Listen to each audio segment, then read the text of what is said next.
Today, we're going to be talking about audience. Audience is crucial because a lot of times in our work, we've seen that people don't put thought into who they're communicating to. So sometimes the message isn't really tailored to who it's supposed to go to. And we see that the communication initiatives aren't as effective as they could be. So today, we're going to go over some strategies that you can use to segment your audience, to think about who you're communicating with, and to tailor your message to that.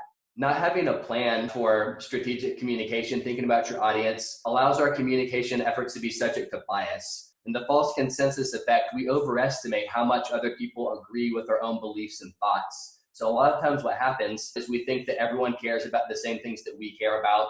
Everyone thinks about our communication efforts the same way that we do. But in reality, our efforts are always more important to us than they are to other people. So it's really important for us to be able to think about who we're talking to and what's important to them so that we can make sure that we're really engaging the stakeholders in our work and that we won't be biased in thinking that everyone thinks about things the same way that we do. What I find is that we tend to take three approaches when we think about strategic communications. The first one is what I call the hope for the best approach. You don't really differentiate it by audience. You put it out on the channels you have easiest access to. Maybe it's social media, maybe it's a few newsletters, maybe you get a few partners to work with to get it out on theirs as well. Track those click rates and open rates. The other approach that I often find myself falling into is the target something, even if it's not a nice narrow audience. Maybe you think, okay, well, my target audience for this are district leaders. And you make some tweaks to your messaging based on bigger buckets of audiences you've identified. You pull in whatever limited information you might have on those audience. You kind of tweak your messages. You put them out on some differentiated platforms. You pursue any and all opportunities you can, whether it's in-person, virtual, to try to push that content out to those broad groups. This approach tends to be sort of a moderate investment in defining and mapping your audience, and it'll definitely push you closer to hitting your goals of reaching those specific audiences, but it requires a heavier investment in your content development, your dissemination efforts, and your outreach with a less certain payoff because you're doing a little bit of a scatter shot. You're not being as narrow and as targeted as you could be. The other approach, which is the one I love the most and I also find is the most challenging to do because it requires a lot of upfront thinking and planning, is what I call connecting with your core. In this approach, you really spend some time carefully selecting not a big bucket for your audiences, but carefully thought about segments within those buckets. So not just all school leaders, but maybe highly experienced school leaders, new school leaders. You really think about how the audiences you choose are impacted by the work in different ways. This approach is what we're going to talk about today, this more heavy investment up front. When you think about audience segments, when you gather and you collect new information about these audiences and you think about those segments, you can use that information to start tailoring your strategies and tactics to those specific segments. You start thinking about what do those specific segments value? What's their pain point? How can what you want to communicate benefit them? How do you tweak your messages and choose your channels to target those specific audiences? Which opportunities are you going to pursue to meet with these audiences in person? This approach, like I said, requires this higher upfront investment, but it's really crucial in helping you make informed, cost-effective decisions. You have to decide where to invest your time, your money, your people in your communication work. And so choosing your audiences really helps you prioritize and think about what are the strategies and tactics that are going to help you access the audiences you really need to reach to meet the goals and objectives in your larger strategic communication plan. The other good thing about this approach is that you see the strongest start for developing a measurement plan to determine whether you're being successful in your efforts. It's really hard to know if you're achieving your goal if you don't have a really good understanding of who you're trying to reach. When you think about defining an audience, when you're thinking about your strategic communications approach, one way I always find useful to answer this question of who is my audience is to ask, what role do I need the audience to play in achieving our goals? Sometimes you need your audience to be a viewer and a consumer of your work. It's a more passive role. Maybe your goal is to make them aware of a new resource or to share information. Maybe your goal is more action-oriented. You need them to do some level of changing their beliefs or making a decision. Maybe you need superintendents to agree to attend an event, or you need students or teachers to sign up as mentors for a program. Maybe you need faculty to adopt a new tool or approach in their courses. This role is sort of a middle role. It requires some level of decision or a shift or an action on the part of your audience. Maybe your goal is bigger. Maybe it's more relational, long term. Maybe it requires an investment from your audience. You need willing partners to be part of a coalition, to invest time. Maybe what you need is a stakeholder group. The key thing for me is you need to define your audiences in terms of what you need them to do. What is the role you need them to play? How you define your audience should follow directly from your communication goals. This will not only help you prioritize, but it'll help you make decisions about where to invest time, where to invest people in different communication tactics, sets you up to measure success around your goals. It's really hard to know if you're achieving a goal if you don't know who you're trying to reach or impact. We generally talk about 3 types of audiences: a primary or core audience, a secondary audience, and influencers. People define these in different ways, but the definitions I'm going to use for our conversation today are that your primary or core audience should be the group of people that you either need to access the new information, or they need to shift their attitude or change something or take an action in order for you to meet your goal. A secondary audience would be a group of people who will be affected, whether it's directly or indirectly, if you meet your goal. Influencers are the people who help you reach or access that primary or potentially a secondary audience. These could be allies, they could be gatekeepers, they could be amplifiers like media, and you can differentiate or layer influencers based on your audiences. So let's say a state has a new online standard and they want to increase teachers' use of that portal by 50%.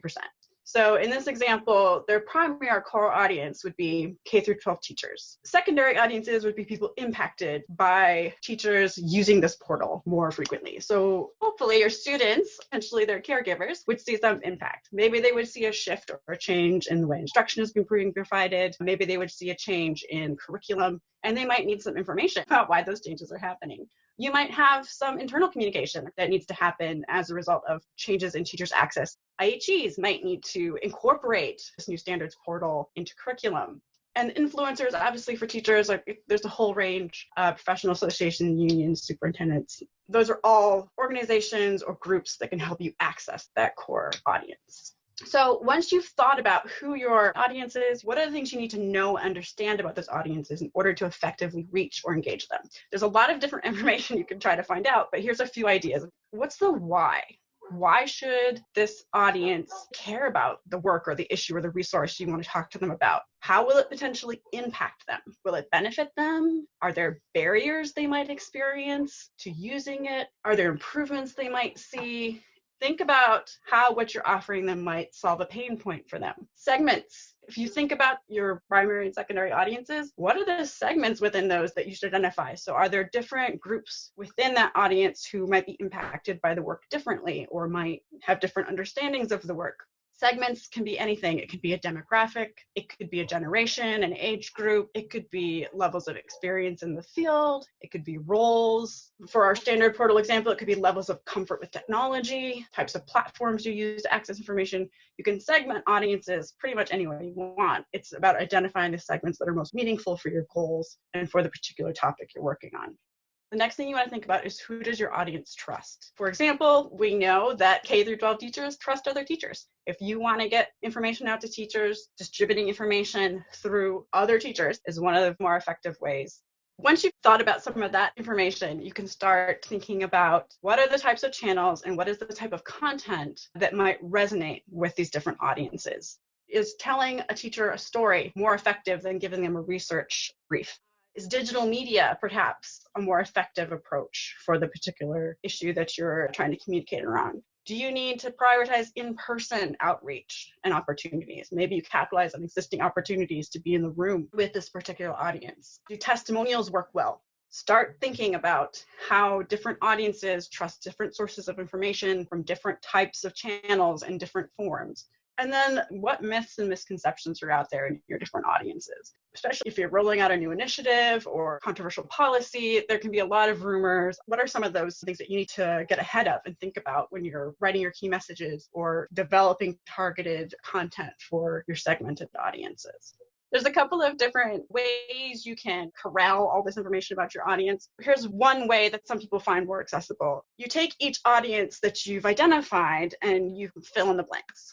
As a teacher, I need X, I expect Y, I prefer Z. As a faculty member, maybe I need access to real classroom examples to demonstrate good instructional practices for my teacher candidates. I expect high quality, evidence-based, easy to access multimedia materials. I prefer to hear testimonials from other faculty who's used the materials. I want to know how they've used it. And ideally, I want to see a detailed public review.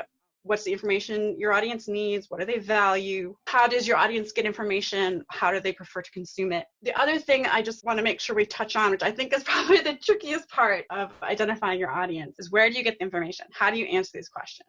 And it's going to depend on who your audience is, but you can do it a couple of different ways. You can obviously leverage any survey data you have. So maybe you have a teaching conditions survey in your state. Maybe if you're at a university, you have some kind of internal student survey or data that you collect on a regular basis. What are the campaigns or advocacy efforts that you see being put forward by stakeholder groups connected with your audience? What are you seeing in your web analytics or your social media analytics? There's a fair bit of social science research out there for some education audiences that talks about how they access information, who they trust. The more costly approach is to go out and actually collect new information. So to do focus groups or interviews with representatives of your segments. You could do this as part of a broader stakeholder engagement approach, which would really help you make sure that you're being inclusive and you're really getting broad perspectives.